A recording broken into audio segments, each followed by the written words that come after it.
Hi అండి, welcome to my channel. ఈరోజు వచ్చేసి బ్లౌజ్ యొక్క బ్యాక్ పార్ట్ ఏ విధంగా కట్ చేసుకోవాలన్నది మీకు ఈరోజు వీడియోలో అయితే చూపిస్తున్నానండి.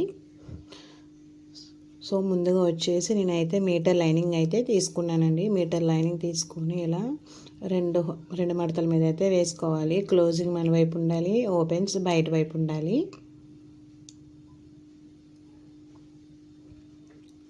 సో ముందుగా అయితే ఒక పావు ఇంచ్ అంతా ఖర్చు వదులుకొని స్ట్రైట్గా అయితే ఒక లైన్ అయితే గీసుకోవాలండి.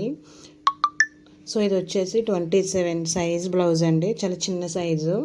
27 సైజ్ బ్లౌజు. 27లో 4వ భాగం వచ్చేసి 6.5.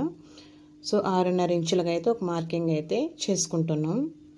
సో ఖర్చులు డాట్ కోసం అనేసి ఒక 1 ఇంచ్ ఎక్స్ట్రా, ఖర్చుల కోసం 2 ఇంచులు. సో టోటల్ వచ్చేసి 10.5 ఇంచులండి. సో ఇదే 10.5 ఇంచులు వచ్చేసి ఇక్కడ పైన అయితే ఒక మార్కింగ్ అయితే చేసుకోవాలి.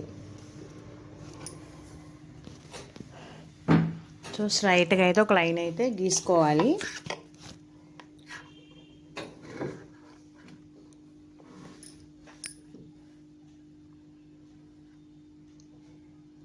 సో ఇప్పుడు